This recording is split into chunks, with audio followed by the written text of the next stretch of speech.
กินยาบ่ได้กินยาบ่กินน่ะสื่อบ่หงายหลังอีกต่างหากมันแข็งมันแข็งเลยเด้บุญมีแนวแข็งแล้วนั่งได้ซื้อบัดนี้นั่งจำมับมันมีทานไหมนี่โซมเลยดิจะทุกตาบ่หนาวนี่เนาะบ่ได้นอนเห็นดิร้อยเห็นดิก็เบิ่งนึกว่าหน้าซีดหน้าโซมคนบ่ได้นอนกินยาบ่เมื่อคืนนี่กินอยู่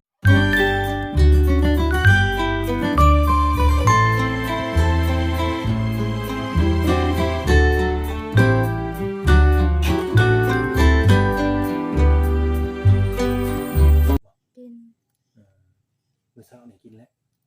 ลูกอายอ่ะจะกินเช้าอยู่ลูกมันจะให้มันกินขนมโดนี่ให้ของหวานน่ะงดเลยให้แล้วให้อีกให้แล้วให้อีกห้องอีกห้องอีกพอจะตีเมื่อคืนตีโลดไปยังสิให้เฮ็ดหยังวะสิตีโลดคือบ่าวลาวนี่พอได้บ่ได้นอนเมื่อคืนพ่อก็บ่เห็นมาอุ้ยเสียมอยเลยสิมอบ่ได้บอกเลย แล้วเจ้านอนรับบ่สนางลอยเมื่อคืนบ่ได้รับยังบ่ได้รับเลยดูกินฮอดผัวบ่บ่ได้รับคนเป็นโรคอันนี้ก็แห้งบ่ให้อดหลับอดนอนให้พักผ่อนให้เพียงพอถ้าเกิดแบบมีอาการกำเริบเฮ็ดได้เนาะร้อนร้ายก็บ่ดีหนาวเย็นร้ายก็บ่ดีพักผ่อนบ่เพียงพอก็บ่ดีมีแต่แนวบ่ดีสักอย่างเลยโรคที่นางเป็นนี่ต้องนอนให้เพียงพอนี่เท่าไหร่ความอยู่ความกินอีบ้านนี่ตายกินบ่เลยกบนะเนี่ยใครอยู่ดีอย่างหนึ่งก็ว่าพัวก็ไปเลี้ยงกบมาไว้ให้ก่อนได้สิไปสงสัยฮู้ว่าสิไปเฮิงบ่จักเรื่องของกินมาให้มันฮู้ว่าค่อยมาแล้วปุ่มพี่เร็วมากแบบนั้นบ่แบบนั้นแปลว่ายังบ่ได้ปรุงมันยังบ่ได้ปรุงจักว่าเขาจะยังบ่ได้ลงเอาลงมาในช้างว่ะยันแม่ฉันน้องลอยเราบ่ฮู้ได้ว่าเขาสิปรุงแต่เมื่อวานนี้เราเลยไปก็ยันญาติพี่น้องบ่ให้มาก็มีเขาบ่ให้มายันว่าได้ไปเนี่ยก็อยู่เป็นเพื่อนกันก็บ่คิดมุมหนึ่งว่าลูกเต้าสิอยู่ในใดแบบมาแล้วมื้ออื่นก็ไปแม่น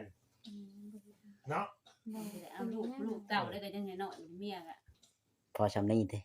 เราผัดห่วงหมู่หลายกว่าลูกเมียกำแล้วก็มาไปแต่เช้าเพิ่นว่านอนแล้วไปอีกเนาะแบบนั้นเนี่ยเราห่วงลูกคนอื่นได้กับลูกเมียเราคนอื่นว่าได้มานี่เจ้าสิหายบ่นี่สิหายแม่นบ่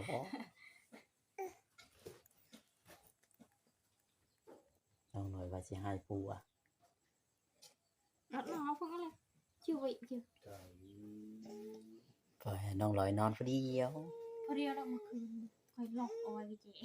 ล็อกกุญแจไว้ในไสจะสิไปล็อกไว้นรกล็อกแบบใดนี่น่ะก็สิล็อกประตูทั้งนี่แหละล็อกไว้โอ้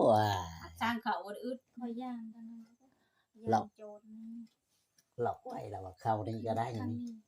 โจรสิมาจี้เอาวิสังเจ้าโอ้คอยย่างจะมีวิสังสิให้โจรนี่คันสมมุติว่าโจรมาจี้บ่ได้มีวิสังเอาลูกน้องลอยมาเขาว่าเฮ็ดได้ไดบัดบ่น้องลอย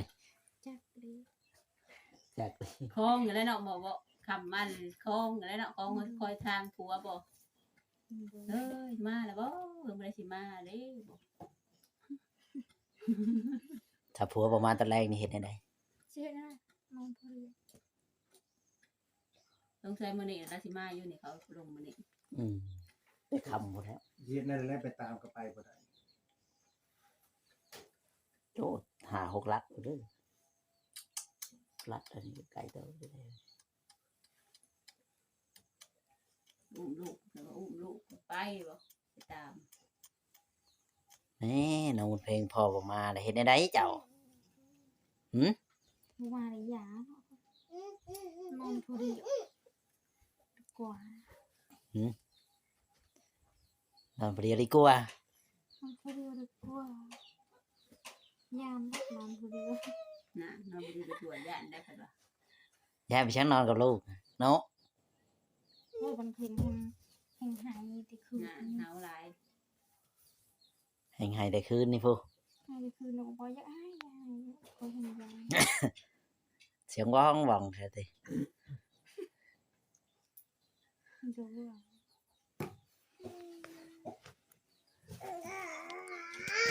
นั่นอ้ายมึงจะสนใจหมอ เพราะยัง คนน้อยนี่บ่ได้ให้ว่าคืนนี่ บอกเสยนอน ฟังเอ้ยให้เฉยติ โอ้ไก่ ฟังเอ้ยให้เฉย กินอะไรเขาอันนั้นนะ กินเลย กินกันอย่างนางลอย กินห้อง ต้มห้อยได้แล้วยังทายสวย อ๋อ กินบ่เลยประกาศนะ ย่าง เขาบอกให้แช่ไว้อยู่บ่ เซเลย เออ แล้วนะ หวีในใส่ไปยันหวีเฮานะอยู่ใส่ถิ่มไปแล้ว โอ้ เอาหวีตัวนั้นนะหวีซะแล้วก็หวีนี่สิเปิดเฮาหลาย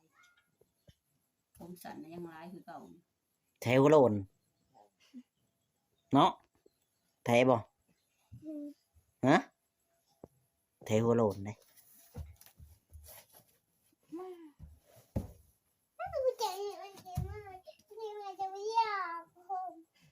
มา เอียง ฮ่า มาข่อยสิหาให้บอก เดี๋ยวเจาะเลยนะผมก็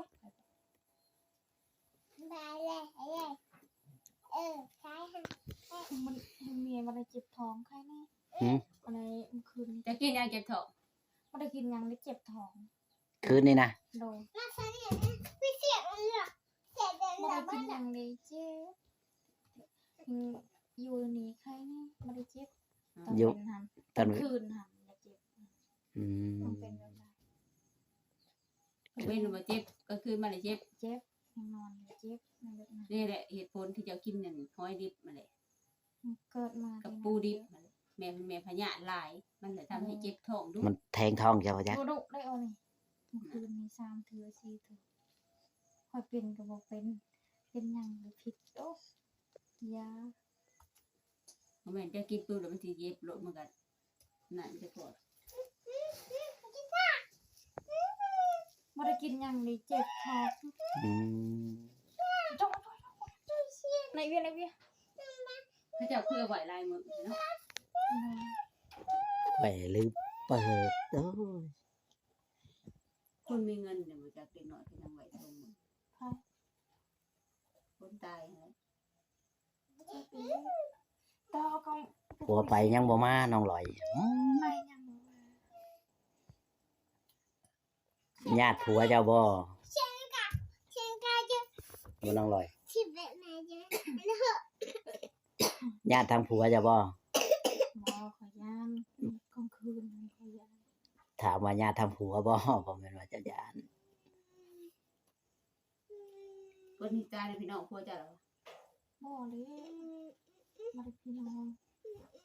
องซื้อ เอ้าบ่ได้พี่น้องบ่พี่น้องซื่อๆเว้าในใดนี่นะ ไม่ได้พี่น้องใครว่าผู้ฟังในฟังสับสนได้ดิ ว่าพี่น้องซื่อๆบ่ตามสุดท้ายก็ได้ หรือว่าพี่น้องทางนี้เขาเอิ้นได้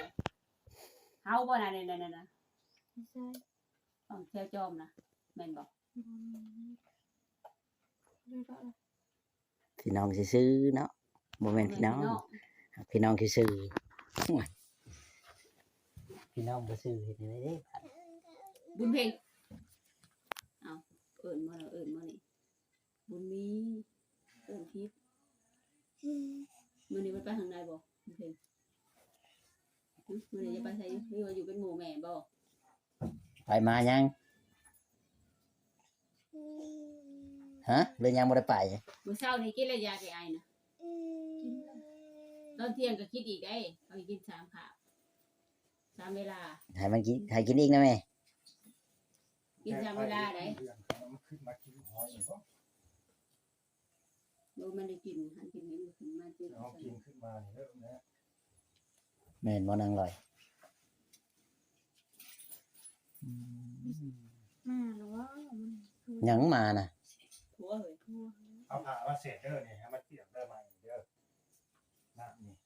น้ำจะมาอาบน้ำให้ลูกนี่บ่จัก บ่ได้เขาบ่ได้อาบอ่ะนี่บันเพ็งลิ้นอีกอัน ไปเพิ่นจะลิ้นเด้อแปดสิเปียก ไว้ มันสิ อย่าลิ้นอย่าลิ้ ไม่ น สิพุสิดอกไว้เด้มันเปียกมันมีน้ำแล้วผ้ามาเสร็จให้มันแห้งไว้เจ้าคือกันพอนะเอาลูกขึ้นมาอาบน้ำเทิงเฮือนเด้อ อยู่ตารางพุ่นน้ำวันนี้ก็ได้น้ำลายเรา ไปชุบน้ำให้นะ น้ำเยอะ นั่นใส่ อยู่ ผ้า โพยอันเด้ ใช้บ่ไว้กิน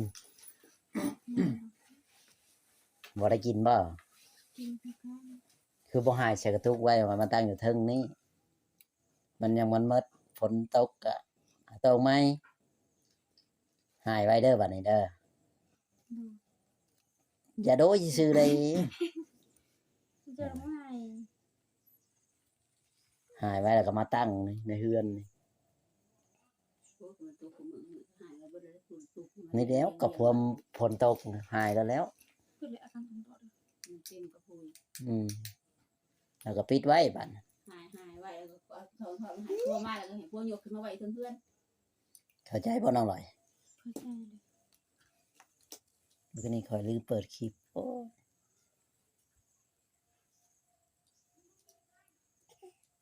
เว้าไปเรื่อยๆอย่าลืม บนมีเบนขี้บ่จักฮะ หลายเครื่อง เจ้าก็มาเปิดให้แน่ เครื่องนี้อยู่ไปเครื่องนั่นเครื่องนี้ เอามาตั้งไว้ซื่อๆซะบ่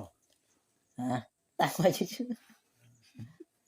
เครื่องนี้ถ่ายจับเครื่องนั่นด้วยใช่ ๆนางลอยสบายดีก็ยังบ่ได้สบายดีเด้อกี่ดีแต่ลืมเปิด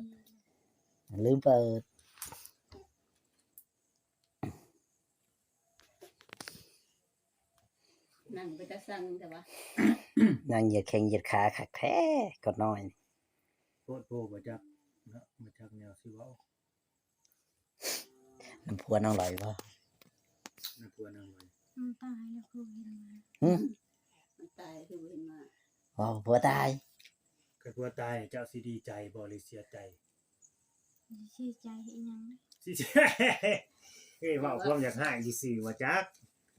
นางบ่ วัดเมื่อแล้วคือนั่งหายอยู่ เออ นะ เว้าความอยากหายซื่อๆว่าจักสิเสียใจเฮ็ดหยังเดียวว่าซั่น เสียใจอีหยังน้ำพัวอยู่ได้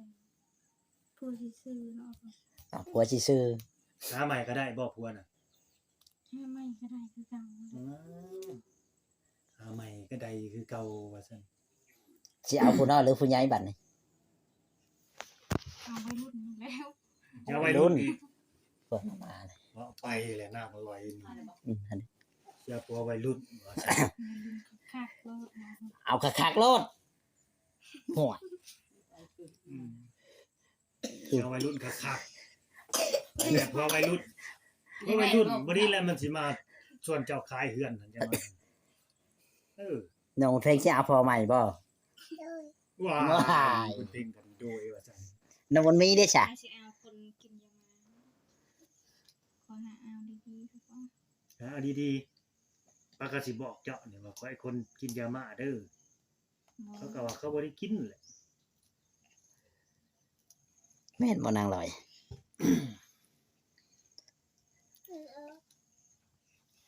คนดีๆนางลอยว่าลูกก็อยากได้พอใหม่บัดมานี่ให้ผัวปั๊บเลยติผัวเว้าคำเดียวเงียบ เงียบรุด เจ้าน่ะเงียบ คอยเด้อเนี่ย เอาเลย มีตัวหาเร็วมาเงียบโลด นะ ยันมันตี อย่ามันตี เคยตีบ่ คุยตีได้ตีกันแต่เอาได้ทั้งเล็กนะ เอาแต่ทำบิดพุ่น บ่ แต่อยู่กันอยู่ด้วยกันใหม่บ่ แต่ใหม่ๆบ่ได้เอาเลยลูกมีพวกคอยว่าเร็วเขาเงียบโลด อืม บ่ได้ปากเลย ปากบ่ได้ติ ปากบ่ได้ เป็นไงก็ปากบ่ได้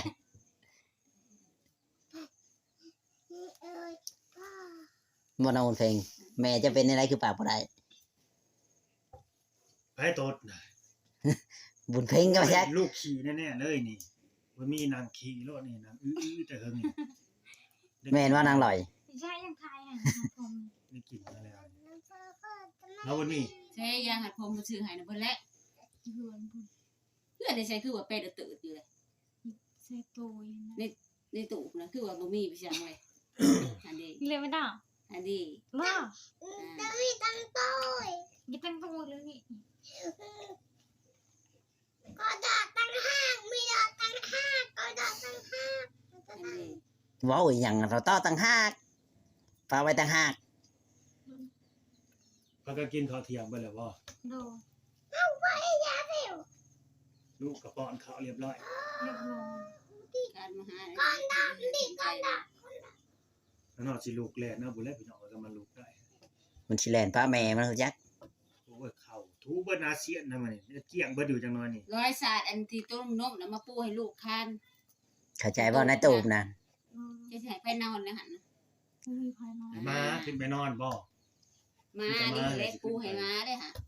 คือมาโลดชาตินะ หมาขึ้นไปนอนอยู่พี่กับจักคืน ซีมันว่าอยู่ว่าให้เอามาปูให้ แม่นบ่น้องลอย บุญมีนะ หมาขึ้นมานอนทั้งเฮือนพี่ กระตุ้นกระโต นอนที่โตพุ่น อย่าให้มันขึ้นมาเด้อมาเด้อ เดี๋ยวว่ามานอนน้ำเจ้าหรือทั้งเฮือนบ่ว่า แม่ ติ ก็คือได้ดึงหัวกันไดขึ้นมาเด้อ ตูบนะมานอนเลย